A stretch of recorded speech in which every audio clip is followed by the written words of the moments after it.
A UVP11, o novo ETF do mercado brasileiro que foi ali divulgado, que foi idealizado pelo Raul Sena, vulgo investidor sardinha, como é conhecido aqui no YouTube. Será que vale a pena investir nesse ETF? Será que não? É só invenção? É modinha? É um bom ETF? Não é? Vamos trocar uma ideia sobre isso no vídeo de hoje. Fala pessoal, quem tá falando é Pedro Guedes, sou economista, criador do canal, e vamos falar do AUVP11, que é o novo ETF aqui, que foi lançado recentemente na Bolsa. Então vamos dar uma olhadinha juntos, fazer uma análise realmente completa para a gente chegar em algumas conclusões aqui do que é esse ETF, se faz sentido, para quem faz sentido e se não faz sentido, por que não faz sentido. Vamos lá. Primeiro de tudo, o AUVP11 replica o índice TEVA de ações de fundamentos e a AFD tem como objetivo refletir o desempenho da carteira teórica composta por ações e units de empresas brasileiras que se destacam por métricas consistentes de rentabilidade, eficiência operacional, controle de alavancagem, conforme os critérios definidos nessa metodologia. Vale lembrar que ele é um ETF. Pedro, o que é um ETF? Ele é um fundo de índice. O que é um fundo de índice? Nada mais é do que, como o próprio nome já diz, um fundo. Então ali vai ter dinheiro, vai ter várias pessoas fazendo a injeção de dinheiro, colocando dinheiro ali dentro e vai seguir um determinado índice. Nesse caso aqui, como a gente está vendo, é o TEVA, Ações, Fundamentos e AFD. E o que é o índice? Que talvez seja a pergunta mais importante. O índice vamos chamar aqui como uma cesta. Seria uma cesta de ativos que tem ali dentro. Então, como a gente já pode ver, ele vai pegar as ações que tem aqui na Bolsa Brasileira e vai fazer um filtro. Nesse caso aqui, métricas de rentabilidade, eficiência e controle de alavancagem. Ele vai fazer o filtro. As empresas que passam nesse filtro entram no índice. E aí o ETF ele vai simplesmente replicar o índice. Ele vai comprar as ações que estão dentro daquele índice. Você vai estar basicamente comprando uma cesta de ativos ali dentro, investindo em um único ativo. O mais conhecido que a gente tem, por exemplo, é o Ibovespa, o S&P 500. O S&P 500, por exemplo, a gente vai pegar ali e vai comprar as 500 maiores empresas dos Estados Unidos. A gente vai estar ali investindo em vários ativos de uma única vez, tá? Então, basicamente,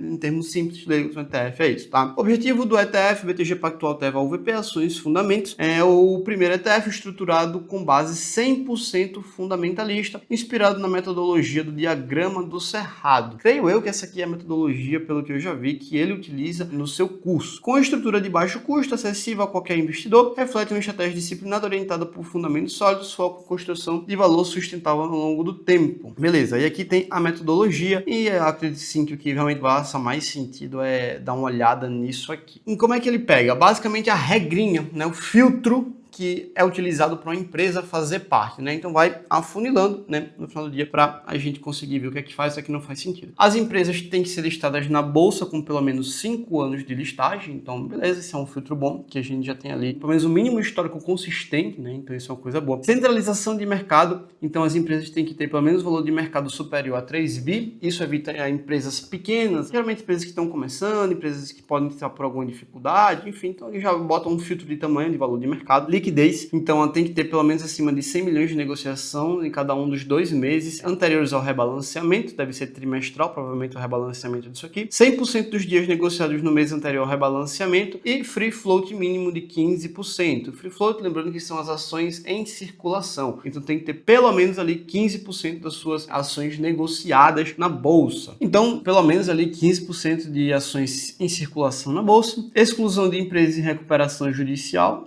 é um bom ponto também, né? Ninguém quer empresa em RJ dentro do portfólio, e exclusão de empresas que não entregam informe periódico nos 24 meses anteriores. Também empresa que não divulga resultados não seria uma boa empresa para ter em carteira, né? Mas enfim, exclusão do setor de varejo, proteína animal e transporte aéreo.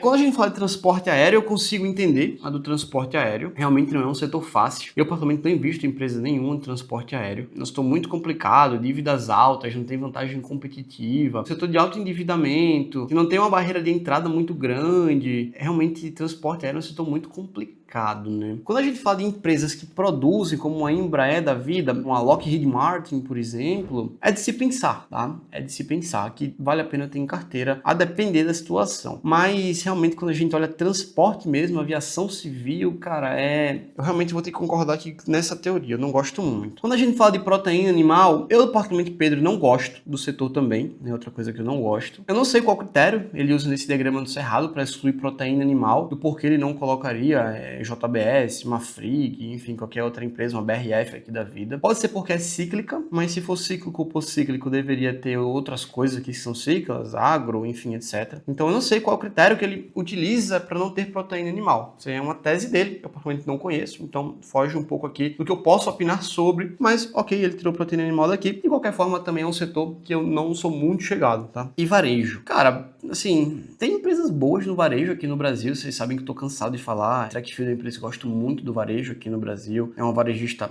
eu acho excelente. Raia Drogasil, para mim não entra como uma varejista, né? É uma empresa de varejo. Não sei se você vai considerar como farmácia, mas enfim, para mim Drogasil é uma varejista. É uma boa varejista. No exterior, principalmente, né? Quem conhece aqui o canal sabe que tem Costco, Dollar General, Mercado Livre, Walmart, várias varejistas que são excelentes por longo prazo. Mas aqui no Brasil tem algumas poucas e boas varejistas, né? Então, assim, provavelmente deve ter tirado porque realmente é um setor um pouquinho mais complicado. Você bota ali Magalu, Americanas, Açaí, né? Carrefour. Enfim, no geral, olhando como um todo, é mais para menos do que para mais. Mas isso não exclui que você não possa ter boas empresas no varejo, né, no Brasil. Mas como a gente está falando do ETF, de uma coisa mais ampla, acaba ali que no final do dia tem um certo sentido, tá? Seleção dos ativos, lucro positivo nos últimos 5 anos, endividamento líquido inferior a 3 vezes o EBIT. Aqui eu não usaria EBIT, eu colocaria 3 vezes o EBITDA. Particularmente, eu acho o EBITDA uma métrica muito mais sensível do que o EBIT, porque aqui ele já considerou a depreciação e amortização. E, no caso, ele bota um endividamento inferior a 3 vezes inferior ao lucro operacional. Eu particularmente prefiro o EBITDA, né, da capacidade de gerar caixa da empresa. Particularmente não acho que o EBITDA faça tanto sentido, até porque depreciação e amortização é um tipo de despesa que não tem efeito caixa. Então, particularmente eu não gosto dessa métrica, tá? Preferia o EBITDA. ROI acima de 10% e margem líquida superior a 8%. É uma métrica de rentabilidade,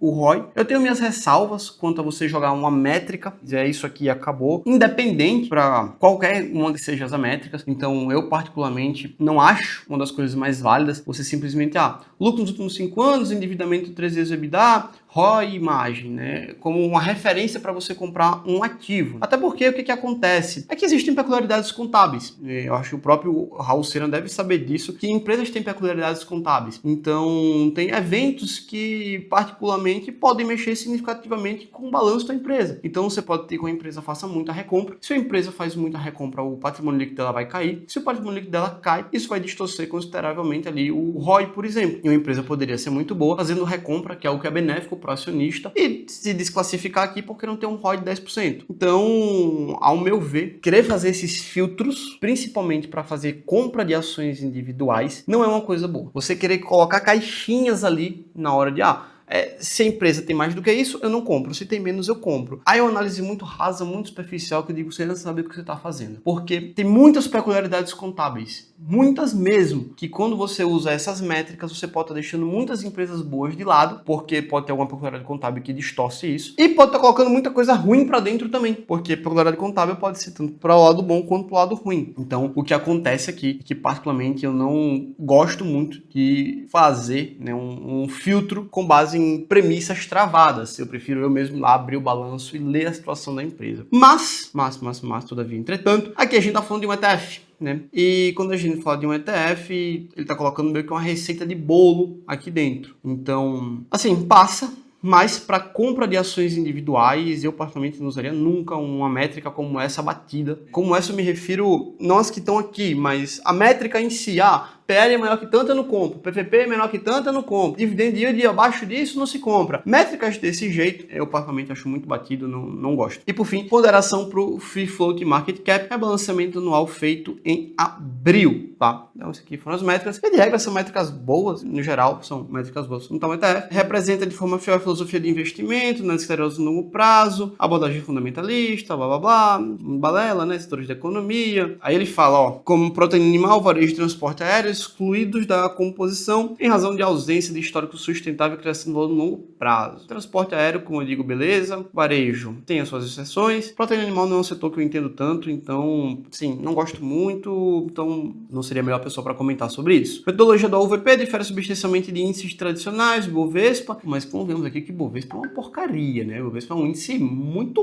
ruim. É um índice super concentrado, você pega ali Petrobras, Vale, Banco do Brasil, Itaú e Bradesco, tá quase 50% 50% do índice, né? Então, realmente, Ibovespa para mim não é referência de muita coisa, né? Já começa por aí. Uma vez que a inclusão e exclusão dos ativos não está atrelada a volume negociado, mas a critérios objetivos e transparentes. Isso é um fato, né? Porque o Ibovespa, de fato, você bota as empresas que têm maior volume negociado, market capital, etc. Adicionalmente, as empresas que integram o índice possuem no mínimo de 5 anos de listagem na bolsa, enfim, nada de curto prazo, blá, blá, blá. Ok, beleza. Então, o que é o índice? Ele fala ali, mais uma vez, né? O que a gente já havia falado, lucratividade, tá? Ok? Características, está aqui, código BTG. Taxa de administração eu não gostei, eu achei uma taxa muito alta. Se a gente parar para ver o BOVA11, né? Se a gente der uma olhadinha aqui no BOVA11, olha aqui a taxa do BOVA11, quanto é? 0,10, né? Que pega o Ibovespa. Se a gente parar para ver a taxa do DIVO11, 0,5 ao ano, então uma taxa um pouco mais baixa. Essa taxa aqui, ao meu ver, como eu disse, poderia ser bem mais competitiva comparando com os seus concorrentes, né? Estaria 0,5, seria mais atrativo do que 0,75, que eu achei uma taxa um pouco salgada. Aí temos a performance aqui, que não há dados, encargos, tributos, enfim, né, não tem dados também, os documentos aqui, e a composição que eu queria deixar por último. O que mais me chamou a atenção, que eu queria dar uma olhada, foi exatamente isso aqui. São os ativos que fazem parte da carteira desse ETF. O que a gente pode tirar daqui? A gente soma Itaúsa com Itaú, que dá 11,8, vamos daqui, 11,8. Se somar só o setor bancário aqui, tá? Porque Itaúsa e Itaú, convenhamos que é a mesma coisa. Você sabe até que eu sou um ferrenho crítico de Itaúsa aqui, né? Para mim, Itaúsa é comprar Itaú com mais risco, não faz nem sentido, né? Enfim, eu não vou nem considerar B3 como uma empresa ali banco, mas você bota Banco Bradesco, que vai dar 11,42, ó, 11,4. E aí você vai somar mais quem? Banco do Brasil, que dá 6,3. O que mais a gente tem aqui? Tem mais um Bradesco lá embaixo, 3,2,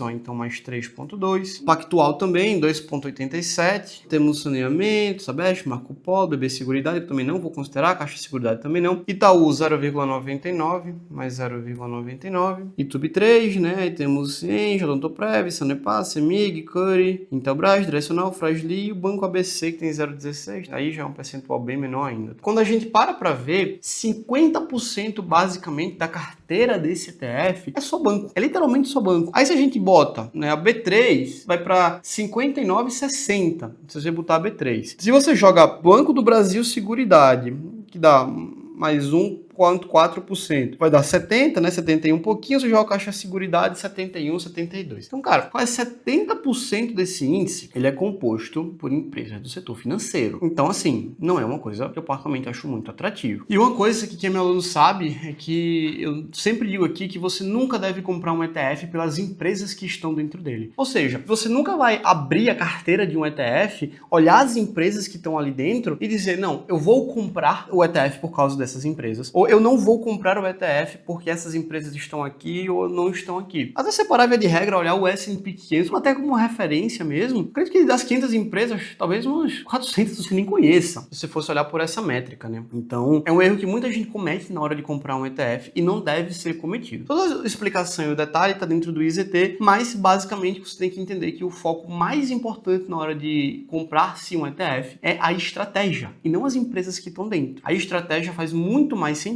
do que as empresas que estão dentro. Até porque é através das estratégias que as empresas vão estar ali ou não. Dito isso, você pode pensar, então quer dizer que toda a avaliação que ele acabou de fazer sobre a porcentagem do setor financeiro não faz sentido, dado que ele disse que a estratégia é o que vale a pena ser analisado e não as empresas que estão dentro. E não é. E aqui talvez seja um ponto que eu não vi ninguém falar sobre isso ainda. Para quem é e para quem não é esse ETF e se vale a pena ou não comprar. Vamos lá. Quando a gente fala se vale a pena ou não comprar, eu vou dizer o seguinte, depende muito de como é seu nível como investidor. Por quê? Vamos lá. Partindo do pressuposto que você é uma pessoa que está começando a investir agora, que você não sabe fazer uma análise fundamentalista, que você não sabe ler um DRE, um balanço patrimonial, um demonstrativo de fluxo de caixa. Se você pega qualquer análise aqui minha do YouTube para abrir um site RI, ler uma demonstração financeira, um informe de rendimento, um formulário gerencial, se isso para você é uma coisa muito abstrata, uma coisa muito vaga, uma coisa que, cara, é difícil para você identificar uma peculiaridade contábil, é difícil para você identificar do porquê, cara, como é que uma empresa receita menos, dá menos EBITDA e o lucro cresceu, por exemplo. Se isso para você é difícil interpretar essas coisas, faz sentido para você. Você, estando de acordo com uma taxa um pouco mais alta do que a média do mercado, esse ETF pode ser que faça sentido para você. Mas, se você já é uma pessoa que tem esse nível de maturidade com investimento, sabe fazer uma boa análise, sabe fazer uma boa curadoria de empresas, eu não iria por aqui. a UVP11 já não serve para essas pessoas. Eu realmente acho que fica um pouco a desejar. Pedro, mas por que a estratégia do ETF em si é ruim? Não. Os filtros deles são bons. As minhas ressalvas contra os filtros eu já coloquei. Mas, de regra, os filtros são bons. O problema não é o filtro, é o mercado que a gente está inserido. Esses filtros aplicados no mercado americano, acredito eu que teriam um resultado melhor. Teriam mais empresas, seria mais diluído e teria uma amostra maior de empresas. Porque, cara, a gente tem aqui, ó, se a gente for parar para ver o número de empresas, estamos falando aqui de 35 empresas. E tem empresas aqui que, cara, particularmente eu não teria de forma alguma na minha carteira. Itaúsa é uma dessas empresas, eu não teria de forma alguma na minha carteira. Você tem empresas que tem ON, PN aqui, então também já não gosto dessa ideia. Aí você vai interpretar ou não se estatal faz sentido na sua carteira. Aí a gente tem Marco Polo 4, Marco Polo 10 aqui, então você entende que temos algumas duplicidades. E aí, se a gente for tirar essas duplicidades, vamos fazer o cálculo aqui, por exemplo, tá? Então, vou dizer que tinha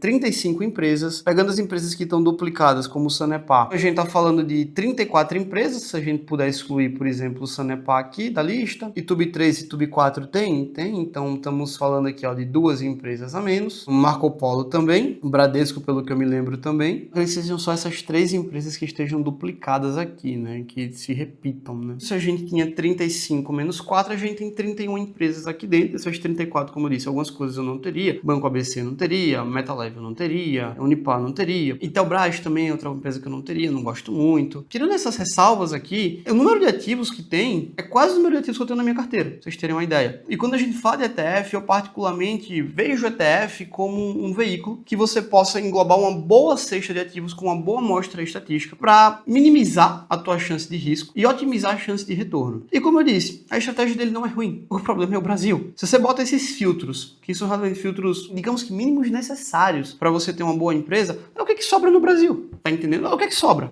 É isso aqui. A estratégia, no geral, é boa, mas o problema está no Brasil. Como eu havia dito, se a gente aplicasse esses mesmos filtros para o exterior, provavelmente a gente teria um número maior de empresas, teria uma diluição melhor nos pesos e eu acharia que faria muito mais sentido. Então, já vai até aqui para o Raul Sena. Se você tiver interesse em fazer um ETF fundamentalista, né, você tem todas as condições para isso, trazendo o mercado exterior, caraca, ele seria um ETF muito mais atrativo, né? Se é um ETF que eu realmente acharia que faria muito mais sentido. Teria que haver viabilidade de estudo, enfim, de filtros ali também, mas, cara, me chamaria atenção. Mas o problema é que, de fato, é o Brasil. Como eu disse, você faz uma curadoria boa de empresa, você sabe analisar, eu preferiria montar minha própria carteira do que ter esse ETF. Não porque é ruim, mas porque está no Brasil e eu, provavelmente, consigo montar uma carteira que eu vejo faz muito mais sentido do que essa daqui. Mas, como eu disse, o problema está no Brasil em si, não aqui. A gente sabe da limitação do mercado brasileiro. É um mercado que a gente tem, cara, 500 empresas aqui. Quando você bota um filtro de liquidez, vai sobrar o quê?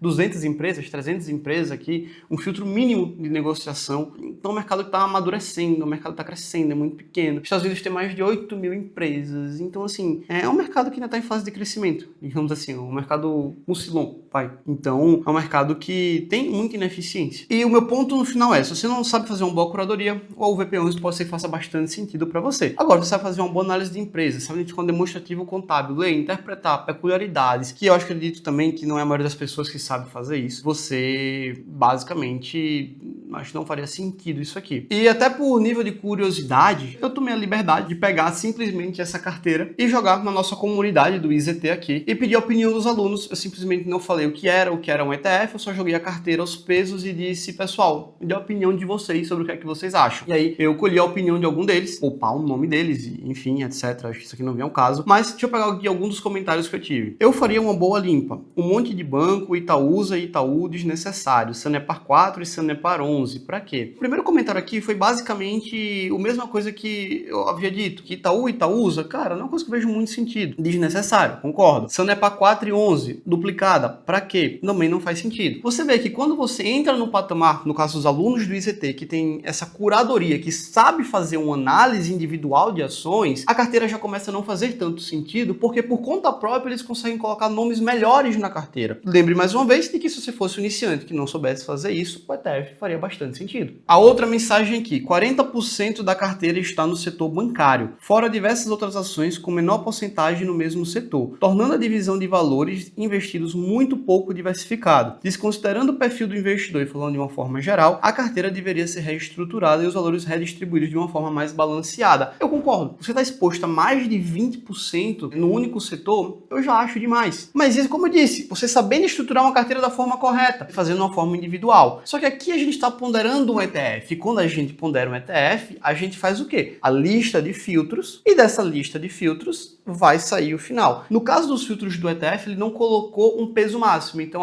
nenhum setor pode ter mais do que tanto de peso. Nenhuma empresa pode ter mais do que tanto de peso. Se ele colocasse um fator de ponderação de peso, talvez possa ser que o ETF ficasse melhor. Mas eu volto a dizer, talvez não, porque a gente está no Brasil. E aí é um problema que é inerente a ele. É problema Brasil isso aqui. Não tem nada a ver com a estruturação do índice, né? E o último comentário foi esse aqui. Achei muito pouco diversificada. Pilares da carteira são energia, banco e saneamento. Brasil, se você for colocar essas métricas, o que vai sobrar é isso, né? Mas não que isso seja má ideia, mas talvez não valha essa quantidade. Enquanto tem muitas empresas com pouco percentual irrelevante na carteira, algumas poderiam ter pesos maiores dentro do setor bancário, por exemplo. Concordo, seria uma melhor redistribuição entre as empresas do setor. Menos empresas, maior peso dentro das proporções do setor. Eu preferiria que tivessem 3, 4 bancos, dentre eles bancões, que ocupassem todo o percentual dentro daquele destinado a bancos. Tantas opções que não foram exploradas, locadora, setor imobiliário, avaliar outra empresa de matéria-prima, uma Vale, Mios, Movida, são alguns exemplos. Acaba que se torna uma carteira segura, e realmente faz sentido, é uma carteira de fato segura, mas com um potencial desperdiçado. Tem total nexo que o nosso aluno aqui falou. Coloco as aspas porque apesar desses setores serem estáveis, acaba que ingessam de uma maneira gigante. E de novo, não é que esteja errado, cada um tem seu perfil, mas vejo um potencial desperdiçado na carteira. É como eu disse, quando você entra e sabe fazer uma boa curadoria, você consegue encontrar esses pontos e estruturar individualmente uma carteira melhor. Não é à toa que a carteira desses alunos aqui são baita carteiras para o longo prazo, fazendo bons retornos.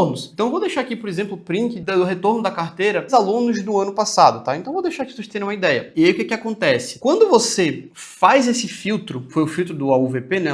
A questão do cerrado, né? Que ele havia dito. Para quem está começando é perfeito, porque é uma carteira mais, como o aluno aqui falou, segura, com aspas. É uma carteira muito segura, é uma carteira mais estável, mas tem um potencial desperdiçado. E esse potencial desperdiçado, ele só vai ser alcançado se você souber fazer a curadoria de uma boa empresa, se você souber fazer uma boa análise. Se você não souber fazer uma boa análise, não vai ser um potencial desperdiçado. Se você não sabe fazer uma boa análise e você prefere fazer ações por conta própria, sem fazer uma boa curadoria, uma boa análise de empresas, análise qualitativa e quantitativa, nesse caso você vai estar fazendo loucura, se aventurando. Então notem só, quando você tem o conhecimento, eu acredito que o AUVP11 não faça sentido, como é o caso dos meus alunos, eles conseguem fazer uma boa análise da carteira como está estruturada. Mas quando você não faz essa boa análise, porque você não tem o conhecimento, enfim, aí N fatores, a AUVP11 faz bastante sentido sim. Como eu havia dito aqui, os filtros são bons, o ETF tem uma boa régua ali, né, para entrar. O problema é o Brasil. O problema de fato é o Brasil. E nesse sentido, quem consegue ter um pouquinho mais de conhecimento consegue se destoar e conseguir ter um resultado melhor. E aí, só para finalizar aqui o vídeo, eu queria mostrar a comparação da carteira com outros índices. Então a gente para ver que desde o começo lá atrás, de 2015, o AUVP11, né, o índice Tevas de fundamentos, tem um retorno melhor que o Ibovespa. A gente pode comparar ali, né, que tem um retorno superiormente melhor do que o Ibovespa nessa janela de tempo. Mas se a gente parar para comparar com outro índices, vamos lá. O índice Teva, deixa eu colocar aqui o Divo, então a Divo 11, e vou colocar o Ibov aqui também. Se a gente bota uma comparação desde o início, uma comparação ótima, quando a gente para ver a comparação do Ibov com o índice da Teva e o